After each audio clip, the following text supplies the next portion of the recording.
Well, welcome everyone. It's 5 o'clock. We're going to kick things off with our pre-commission work session.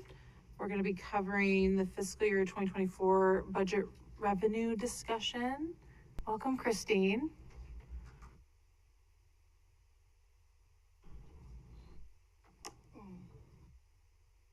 Thank you. Do I use this? Do I use this or the mouse?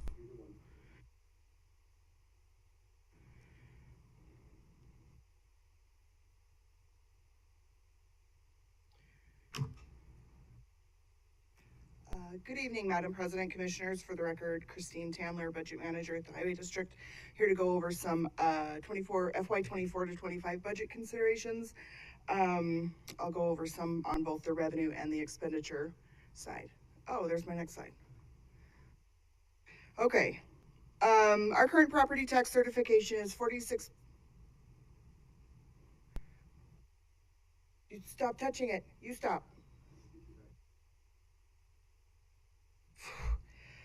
It's $46.3 million.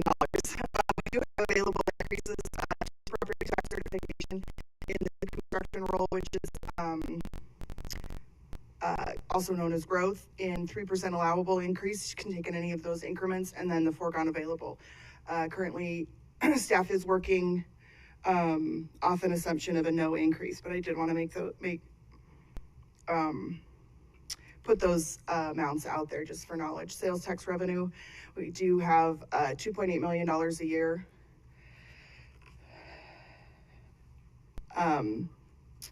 For 24 and 25. And again, this, I forgot to delete the through integrated 5-year work plan on this slide, but that will be the growth anticipated through the integrated 5-year work plan as I work through that revenue. We'll be back in May for that presentation. We also have the, we've referred to it as TECM funding, House Bill 560 or 362 that was passed last year, that is coming through as sales tax revenue. I went ahead and left the description there. It's still kind of newish for us, so I wanted to make sure that the explanation on why that was broken out is there. It's currently shown as 2 separate line items in the budget, just for clarification purposes. A couple other major revenue sources, the registration fees, we get about $12 million a year. And then Highway Users Fund. So Highway Users Fund, it was in last year's legislative session that the legislature did away with the separate reporting for House Bill 312. So in the past, Highway Users Fund has been shown as 2 separate line items. One is old revenue and one is like new House Bill 312 revenue. This year, I will work through to have it be one line number since it is all the same funding and funding requirements. We are looking at about $25 million in impact fees for FY24 also. Other revenue sources, fees and services, a lot of these are revenue neutral with expenses and on the both the labor and the supply side.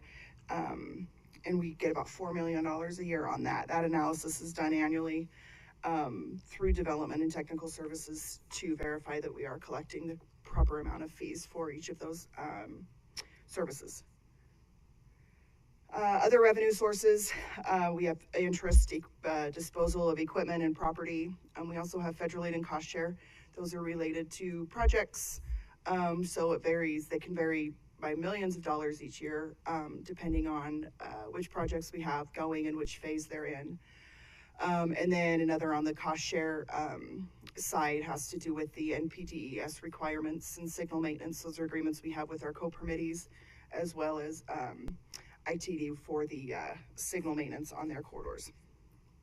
Some additional funding considerations are the funding for Highway 16 supported projects, $36 million. We're anticipating receiving that on July 1. Currently, we do have an impact fee program balance of $9.6 million, and we do have reservation funds that are being used for priority corridor and future facilities. On the operational considerations, currently we're projecting or proposing the budget to have a 5% COLA. top 10% increase, which is calculated annually based off annual reviews for the top 10% of the district, and then a 5% medical and 5% dental projection. Again, we typically don't see those finalized until sometime in June when we get the information from our actuary. Madam President. Commissioner McKinney. Excuse me, Christine, sorry to interrupt. That top 10% increase, what do we mean? Does that mean top 10% by annual review performance? Is that what that is? Or what does that mean exactly?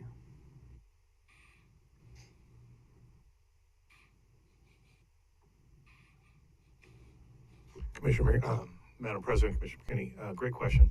What we do here as an incentive for taking the extra steps annually, we reward 10% of the crew of our team with about a 0.5% increase on their annual salary. This is basically done through review of all their reports, the contributions they've made to the district that year. It's another way of us saying thank you to the crew force. So department by department, the Correct. Department managers recommend these are the people that I think should get that. It comes to the executive team reviews it, it comes to me for final approval. All right, great, thank you. Sounds like actually a very good idea. A few operational highlights that I pulled from the last few weeks of presentations that you've had from the deputies. In administration, the big one is the HR information systems, and then continuing the rebranding and the website implementation. On maintenance, continuing hiring staff and procuring equipment. There's a couple items on the consent agenda today for that, as well as the plan to continue to ramp up USTIC and get that third chip seal group going. In DTS is the LPI implementation, as well as the rapid projects and the Cloverdale decant facility, which is something that's required for us to tap in and to do that. We're working very well through the design process and should be building that next year. And then in planning, they've got two huge updates. One, the integrated 5-year work plan, and then the CIP, which will be done in conjunction with development and technical services. On the future facilities, we do have the Franklin traffic facility, which is getting really close on design, planning to start construction later in FY23 and complete in 24. And the Apple maintenance and the USTIC maintenance facilities are currently in design right now. So as those move through the process, we'll update those construction schedules. Next steps, as I stated earlier, we will have the revenue assumption work session with the budget and the integrated 5-year work plan on May 10th. We have our two-hour work sessions, July 7th and July 14th. For the capital, the revenue, and the ops, this is our line-by-line budget that we go through. Planning a public open house on July 27th with the integrated 5-year work plan. If needed and requested, and if there are changes, I can come back on August 4th, which would be our last work session before publication. If there are any major changes or anything from any of those work sessions, and then plan for the public hearing on August 23rd. With that, I'll stand for questions. Thank you, Christine. So aside from her general presentation, commissioners, is there any question or can you leave that slide up, please, for me? I want to make sure that this schedule still works for the rest of the commission. Of course, we can always adjust and add additional meetings, but does this look good? Okay, thank you. Thank you, Christine. Madam President, Commissioner McKinney. I do have a couple of questions. Christine, if we could go back to, I think it was the second slide, so it's way back at the beginning, property tax. Yeah, here we go. Okay, so now just to be sure that it's clear, the property tax certification, those dollar amounts for the new construction, the 3% and the foregone, if we were to take any of those dollar amounts would then be simply wrapped into the total property tax certification amount, and then the levy rate is reverse calculated through that. Am I correct? Madam President, Commissioner McKinney, absolutely, yes. We are still bound by the limits of House Bill 389, which is a maximum of an 8% increase.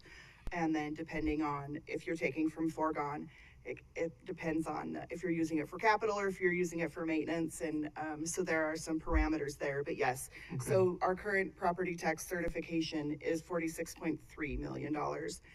And then the levy rate is then calculated after September when they get final values in.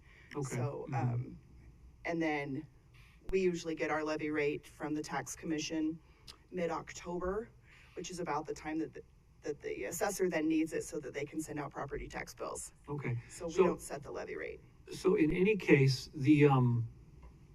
as far as a property owner is concerned, when they see their property tax bill, and I'm trying to, it won't matter to a property owner. It won't make any difference. They won't see whether, if our property tax certification goes up for any of these three reasons. In the final analysis, property owners won't see that. It won't show up that this is for new construction, or this is for the 3%, or this is the foregone. They simply see the bottom line. Your levy rate has done this, and here's the property tax amount that goes to the county highway district. Is that accurate? Madam President, Commissioner McKinney, that is accurate, yes. And again, depending on how the market is, and we have kind of control over one number of 2 to 3 that are in the formula. Mm-hmm. So a levy rate can go down and property taxes can still go up. Right. Because there's going to be a break-even point depending on how much assessed values have increased versus comparative to how much the levy rate has decreased. Mm-hmm. And kind of vice versa. So in any case, so let me put it this way: if we took new construction to an amount that added up to 1.39 million, it would be the same as if we took the 3%, right? In the final analysis. Madam President, Commissioner McKinney, essentially, yes. And that new construction roll right now is just an estimated amount because I don't know what that number is yet. Okay. I don't have any of those early preliminary numbers from the county yet. We typically get those, I'll start getting early numbers in April. They'll go on the assessment forms that everyone gets in June. Then they have time to request Ada County if they want to change in valuation, and then we get finals in September. So that is just an estimate, and the new construction roll is calculated. That calculation was also changed during House Bill 389 in that it's 90% of the new construction roll value, which if it's $2 billion, so we take off 2 million, no. We take off 10% of that and then multiply that by last year or by this year's estimated levy rate, mm-hmm. which is a change because previously it was total market value assumed for new construction roll multiplied by the approved prior year's levy rate. But because we had gotten in such a situation where levy rates were tanking or levy rates were decreasing quickly because of increased assessed values, last year during House Bill 389, it was said that the amount you can collect on for your calculation of the new construction roll has to be based off an estimated levy rate. So again, it's just another estimated number that we're plugging in before we have a real number. Okay, so well, in any case, it's taxation, so it has to be as complicated as possible. Yeah. But so in any event, I'm just thinking basically these three categories of potential property tax changes from our standpoint, they're sort of fungible. Doesn't matter, no matter which one of these we select or whatever combination, in the end you get a dollar amount and that gets worked into the property tax certification amount, and then that's how they calculate the levy rate, right? Madam President, Commissioner McKinney, absolutely, yeah. So one of the things is if you'll recall last fall, the commission elected to take new construction roll as an increase, but they reserved the amount for the 3% allowable. So that added to our foregone available balance. If the reservation is done through a resolution, then you can essentially save that for the future. Mm-hmm. If not, then that amount that was not taken goes away, right. Which was a change also in recent years. It used to just automatically add up. which is kind of how we got to the $10 million. Yes, so I will say that for new construction roll, when you look at a graph that depicts new construction roll and property taxes, if you increase the denominator, so the total assessed value of the property in Ada County, if you increase that by the new construction roll value, be it $2 billion, and you increase the numerator, which is how much you're collecting based on that, proportionally, there is no increase in that. Knowing that, we don't control then what your assessed value is. But assuming all things remain the same, if you increase the numerator and the denominator by the same proportionate amount, then there is no increase with that. Whereas because regardless, the new construction roll is going to be included in the denominator. It's going to be included in that bottom number that's going to determine what your levy rate is. Okay. That make sense? I think so. I understand that this stuff you have to really look at it closely to always wrap your head around it. And it's probably going to change after we've seen this new bill. Right. But I read part of it and I had to stop. Good. Thank you very much. I Thank appreciate you. the information. Any other questions for Christine? I'm saving them up for Stump Christine later on. Okay. Good luck. When's Good that luck. day? I was like, good luck with that. One of those days you listed. Okay. She's wise to your antics, Commissioner Goldthorpe. Thank you, Christine. Thank you. I appreciate it. All right. Well, we'll be at ease for 14 minutes.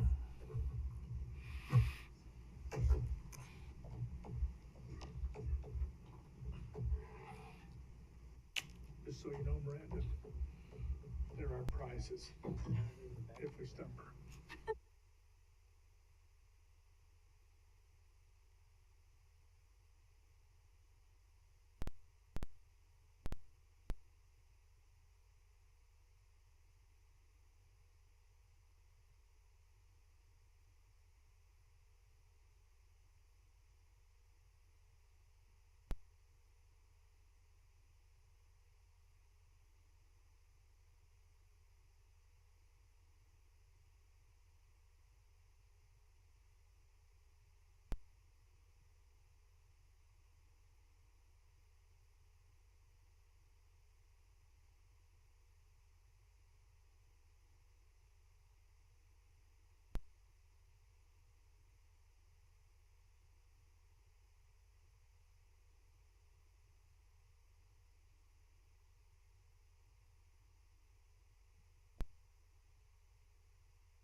All right, it's 5:30. Welcome back to the pre-commission. All right, for the president's report, I just want to remind all of you, please either email or meet with, or however you want to communicate with Christy and Margaret about your project priorities for the Integrated 5-Year Work Plan. That is due by next Thursday, March 30th. So please do that. And I've already sent her an email trying to schedule my time with her. So yes, we need that ASAP. And then I just wanted to let you all know that on April 5th at our next meeting, we're going to be having that work session on access management. I met with our team about how we're going to approach that work session. It'll be very much foundational. What is access management? We're going to have some great case studies to talk about, things like that. And I'm going to invite all the cities, if they wanted to be there, to listen in or share those challenges that they've seen at that work session as well. So just as a heads up that that's coming on the 5th, and let me know again if you have any policy recommendations for access management ahead of time. That would be great, so that we can make sure that our team and myself are prepared to know how to answer those questions, or at least couch them until the next work session. So any questions? Commissioner Hanson. I did my homework.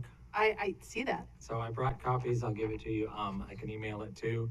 So I dove into 7200, specifically 7200 through 7204. That seems to be the ones that mostly deal with access management. And thought, okay, what are the obstacles? Because I have in mind the specific examples where we ran into, there was a conflict between what either the property owner and the city wanted versus what our policies told our staffs, no, it has to be this way. And they're very unique contexts. And so understanding that our policies shouldn't get in the way of understanding what the unique contexts are, and allowing the land use agencies that measure those unique aspects, the land use, economic value, life, health, and safety, although we also should be dealing with life, health, and safety. And so moving from on an evaluation of access from that perspective, instead of automatically start from the standpoint of you just take it from the street with a lesser typology. It's really cumbersome, and I think the lesson we had in the Barber Valley, where we ultimately opted for the most broad solution, which was just change the typology. And it's like, well, we can't change the typology of little street segments that may have to change. So I've come up with some language. I'm just looking at it from the standpoint of observing access management over the years and obstacles, and this is just some suggested language. So like I say, Thank you. You have to suggest language before you can start, and so I really appreciate people who bring forward language and say, let's start talking about this. So I came up with some language that adds a whole lot more flexibility and puts the land use agency more in the driver's seat in terms of prioritizing what the best access is for the unique context of any particular development. So, sorry, long-winded way of Thank saying you. I spent some time on this. I love it. Well, I appreciate it, and I think that'll help the conversation. It'll make it a lot easier because we'll be able to look at what you're proposing and what maybe me and staff are proposing, so I think that's great. Could you also email it to us? Yeah. Thank you. Commissioners, any other questions, thoughts? Okay. All right. Are there any other general issues, housekeeping items we'd like to bring up or schedule for a future discussion? Any questions about today's agenda? Okay. Director Wong. Madam President, Commissioners, good evening. Several things to share with you today, but first off, two very exciting news. I don't know if you saw my earlier note to all of you, but our intern, Nathaniel Campbell, was selected for the Fulbright Scholarship to Denmark and such. This is huge. across the board. He's in, of course, our planning operation, does a tremendous job. But as I shared with you when I went to the Scholarship Supporters Foundation dinner, all those students that were up there, well, guess what? Right here, Fulbright Scholarship Award winner. That's incredible. We will have a very nice press release on this. We'll be sharing this with a lot of folks. Commissioner Goldthorpe. Does this mean that after that's all over and done with, we'll never be able to afford to hire him back? That's a true statement. Yep. Okay. Other very, very exciting news. We have We a knew him member of the executive team that's been selected as a board member to the National Association of Industrial and Office Parks. This is a national organization that provides that understands legislative needs, educational program research, network opportunities, and that is Steve Price. Was just announced today, and such, and we will have another great press release on this tremendous opportunity. Commissioners, in front of you, you have some of the best croissants on the planet. These were made early this morning to support the ACHE's bake sale for our social committee. You've got to try them. So we've got one for each. I hope you'll enjoy them, but it was a huge success this morning. As you all know, Tree Fort is ongoing. We have been coordinating with the city, different police departments, that sort of stuff, and we'll be both in a supportive and reactive mode according to what the city would like us to do. But everything that we have been able to do, we've done, but we are ready to support whatever they need going forward. Roby Creek, I know you all are aware of that run. Our maintainers last Friday were up there, and I think they removed about 5,000 cubic yards of years of snow. They've started the first look at how we're going to make sure that's a safe route again. The maintainers will be up there several more times as we get closer to Roby Creek to ensure it's a safe run across the board, but they're doing a tremendous job up there. Commissioners, as you know, if you bring up the slides, please, Ken. We've been involved with innovation. Again, this year is Accelerate Innovation or Lose. And I started something a little different. Last time we were here, we had one of our deputy directors, of course, brief you specifically. Today, I've asked both Sherry and Justin to brief you on the specifics of their key parts in this this innovation program. And then when they're done, if we have time, I'll come back and explain the legislative package packages I put in front of you today. So with that, are we ready, Ken? Next slide, please. Those are the big four. That's where where all of our divisions are working towards. So with that, next, Sherry, if you could come up, please.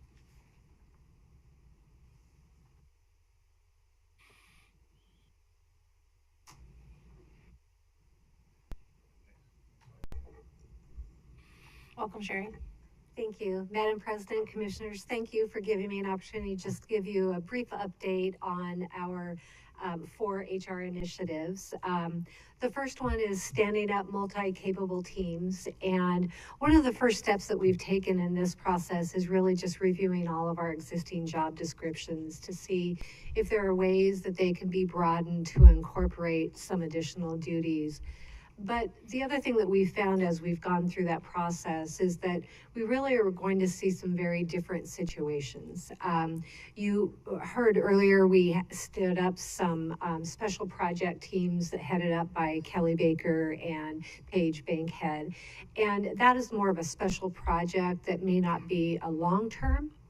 And so we've found that we're going to run into some situations like that may be shorter-term situations.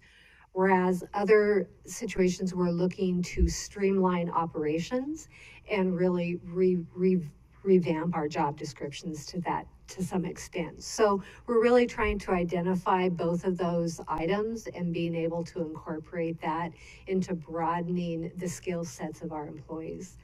Another aspect of that is also really diving deep and understanding what are the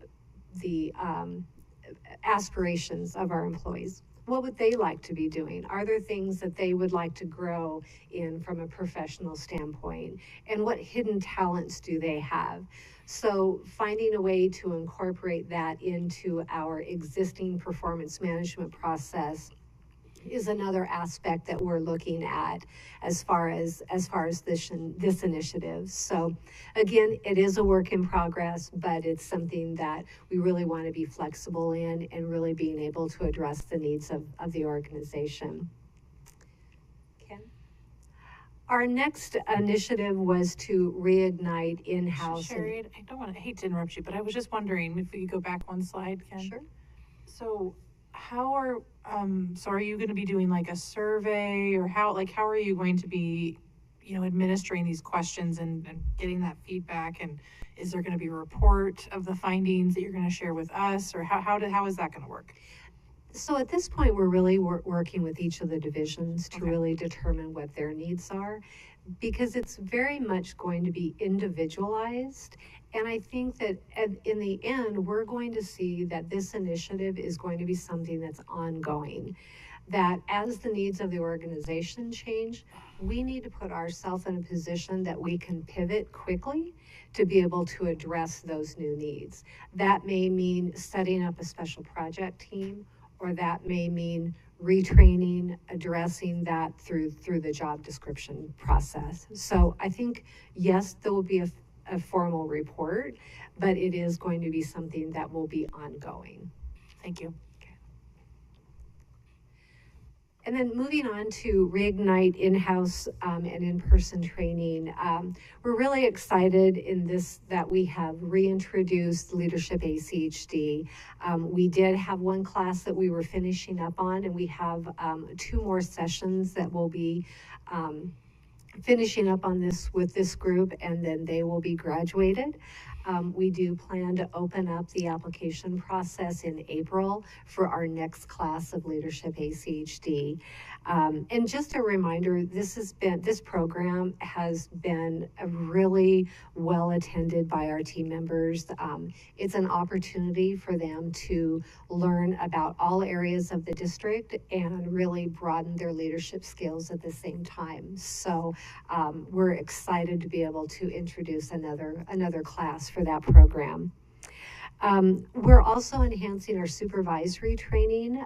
We have upcoming classes planned for interviewing as well as performance management.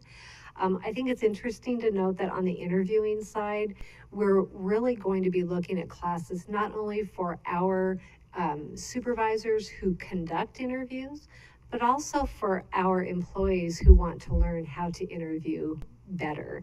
So we're really going to try to attack that from both angles. We're also working with Holland & Hart.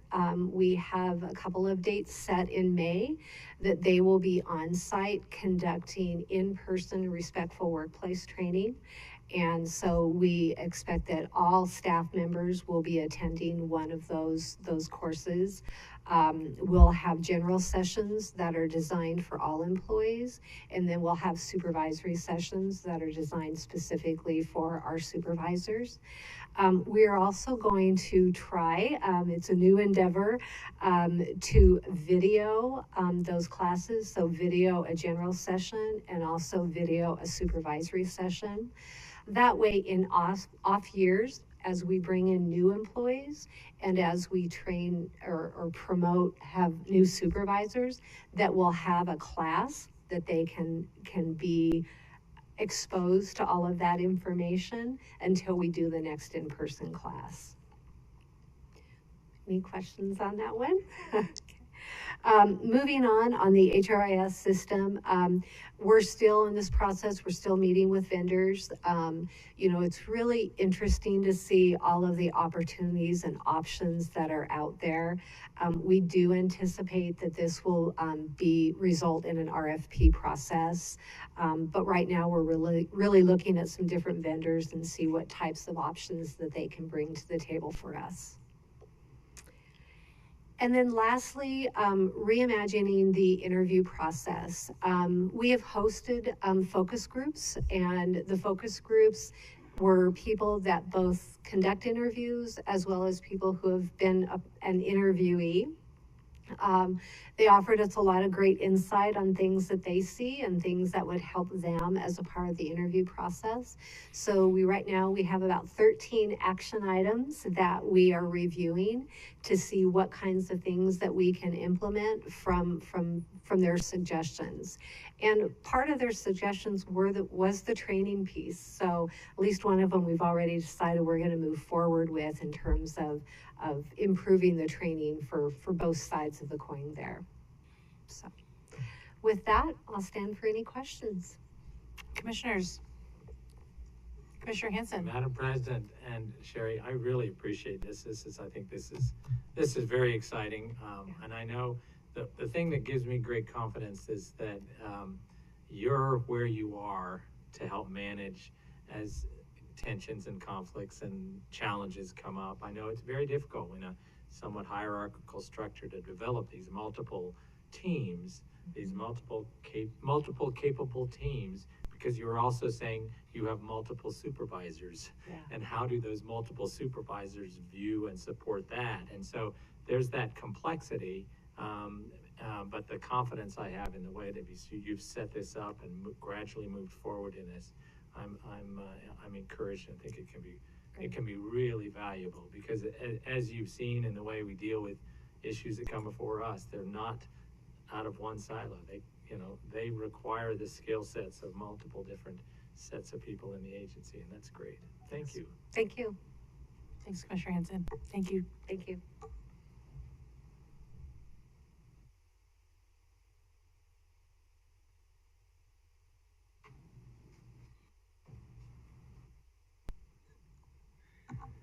Good evening, Madam President, members of the Commission. For the record, my name is Justin Lucas. I'm the Deputy Director of Planning and Projects here at the Highway District.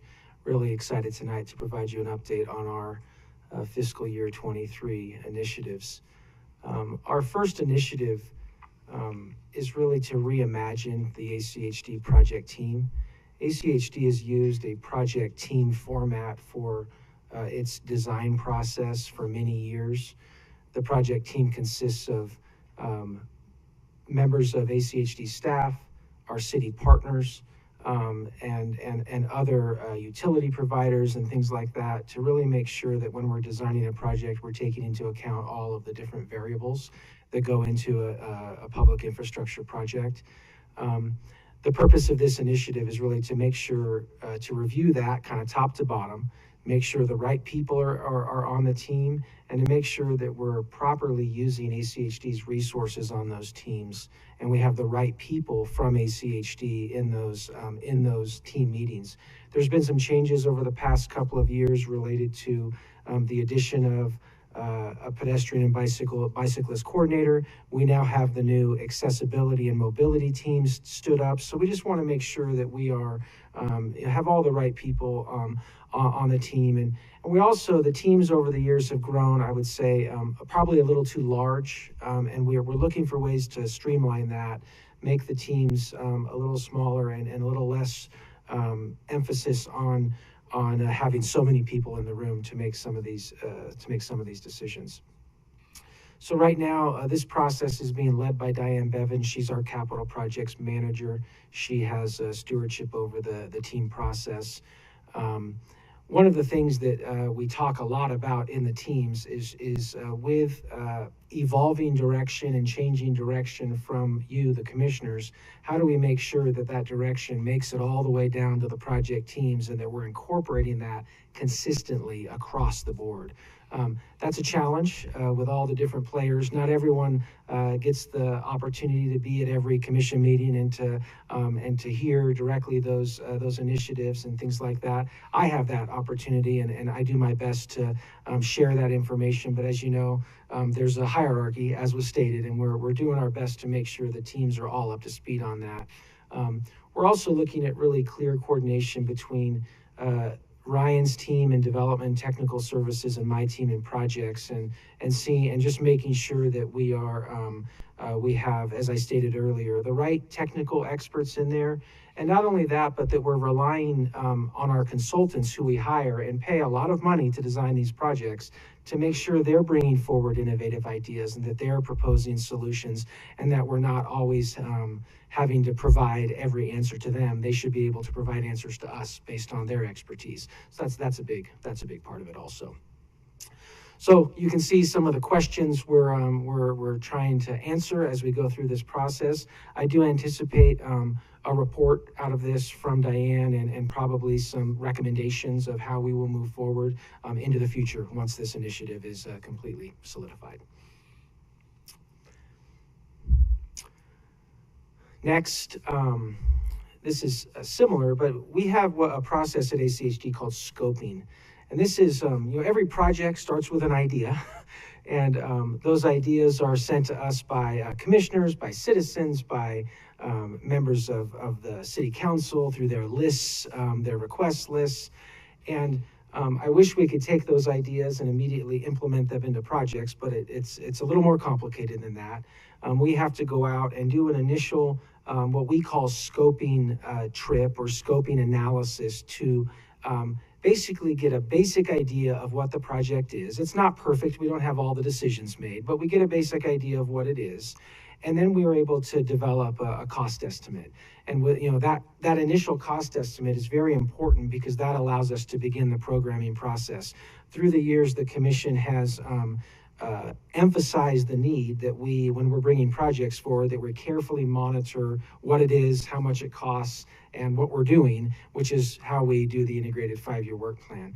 And some of those items, these are high-level cost estimates. At scoping, we're not performing survey, we're not doing public outreach. This is just an initial effort. And as you can see, it's a hard thing to do sometimes because some of these projects are pretty complex, and we have to make some early decisions related to what exactly are we trying to achieve here? What is the goal of this project? And I think right now, I think we have a good idea of that, and we're trying to really nail that down so that we're being consistent across the board. When ACHD is developing a project, we're including all of the elements that we should include, and all of the direction that we've received from the commission are included as assumptions from the very, very beginning, and they're not having to be added later on in the process. A good example of that is direction related to bulb outs, for example. And we have received direction from the commission to try and, implement bulb outs across the board on any pedestrian project that we're doing in the county. And so that wasn't the historic practice of ACHD, but it's something we are now looking at. And the best way to do that is to get that idea in there from the very beginning at scoping. And so those are that's just an example of what I'm talking about. So those are, I mentioned in red, there's some of the progress we've made, and Christy Inselman and Margaret they're leading that effort. Scoping, as you can imagine, leads right into the integrated 5-year work plan. And oftentimes the first step after we get a request, you'll see it, is we go scope it, and then that gives us the ability to move forward on the project. Justin, I just want to say I commend both Diane's team and Christy and Margaret and you to try and tackle this, because I think as you've noted, it's not easy. But just the way that you're describing it, the examples, the intentionality about how you're trying to be consistent across these various teams and throughout these different layers within the organization is truly commendable, and it's going to result in so much more efficiencies, save us all time and energy, not to mention money. So I just, want to commend your leadership in that. Thank you. I think the last one is often overlooked at ACHD, but I think it's one of the most critical elements of our initiatives. The vast majority of ACHD's project commissioners are not designed by ACHD staff. They're designed by consultants who we hire to then prepare the engineering drawings and participate in the project team process, and oftentimes create the exhibits and the graphics that you see that go out to the public and all that. all of that is done by contract. So we hire consulting engineering firms and planning firms to produce these documents, and then we work hand in hand with them to bring those forward. Usually what you'll see is a project manager comes forward and presents on a project. Maybe I come up and we're talking about a project. And I wish, we had all the resources in the world to do that with all ACHD staff, but usually the project manager is just the face of the project, and they may have 15 or 20 projects they're managing, which means there's 15 or 20 consultants that are under that project manager working on the day-to-day aspects of the design and the projects that we're doing. So if there's a theme here today, one of our challenges is making sure that our consulting firms who are doing these designs understand what ACHD's intent is when it comes to the projects.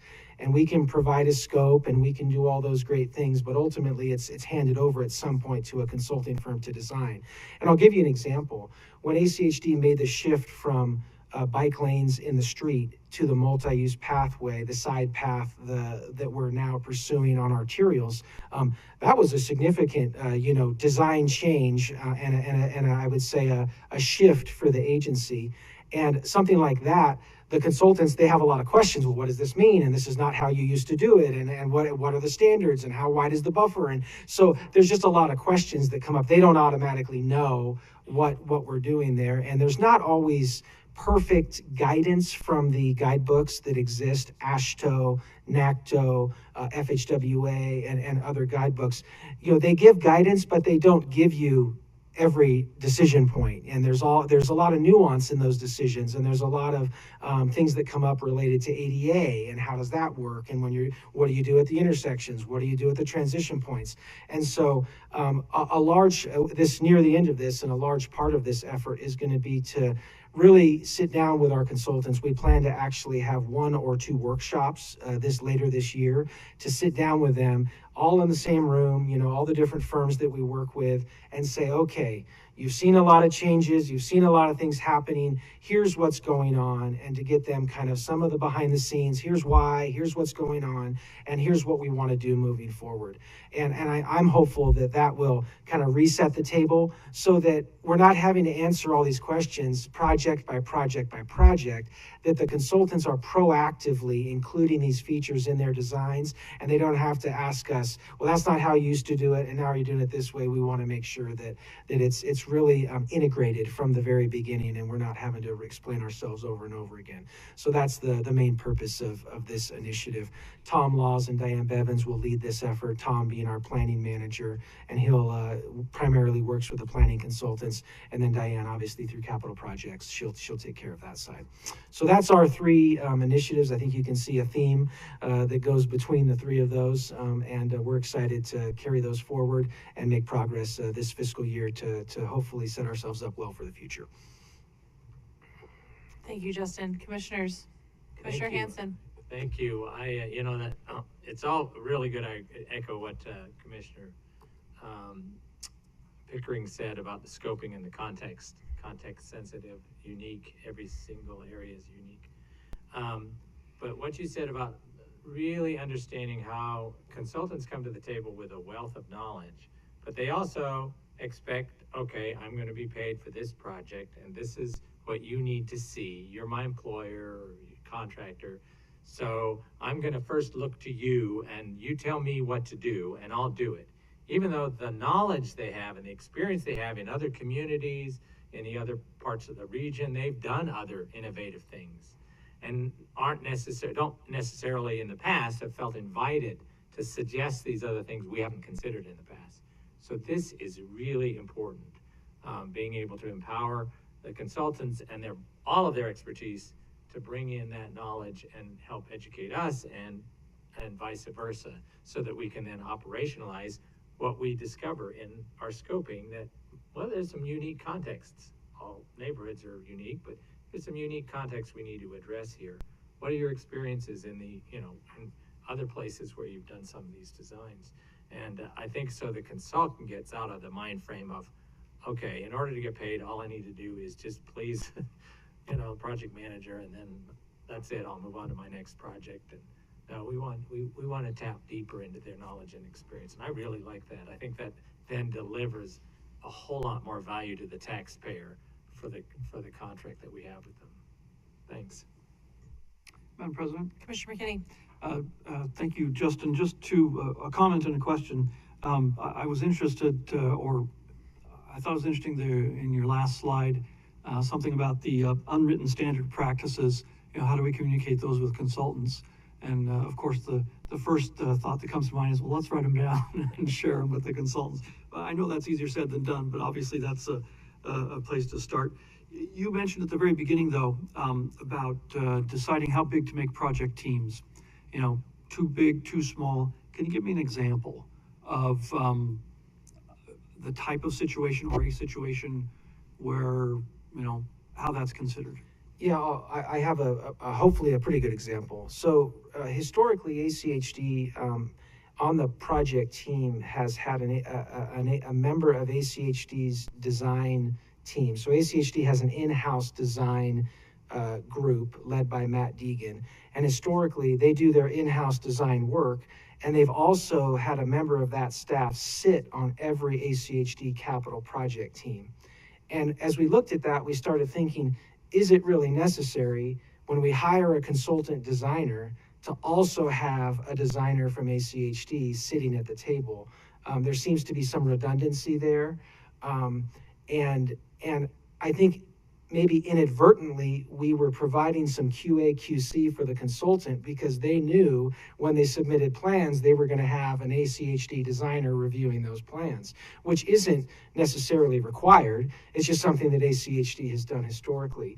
So as we looked at this, and with the new implementation arm that Ryan is putting forward with the rapid implementation projects, we really feel like the best use of an ACHD designer's time is to be designing projects and getting out there and doing things rather than reviewing the designs of other consultants.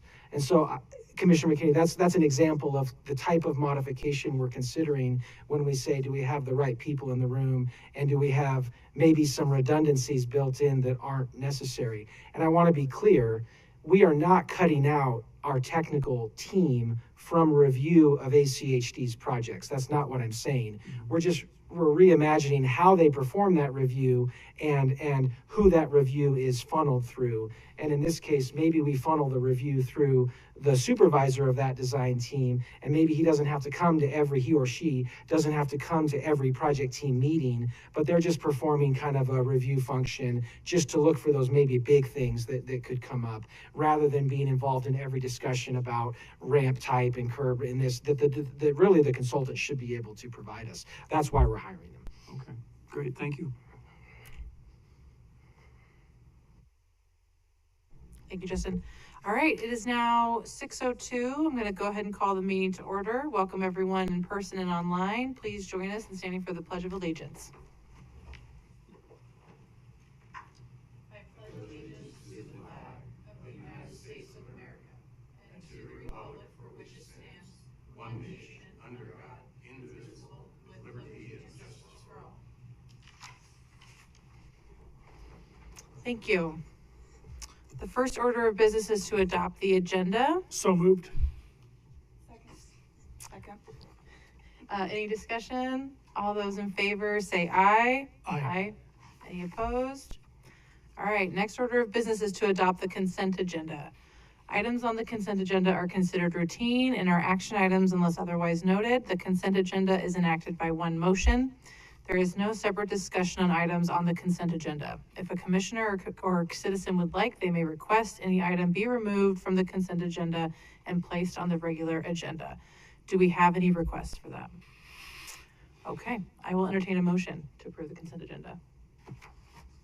Madam President, I move that we approve the consent agenda as written. Second. Any discussion?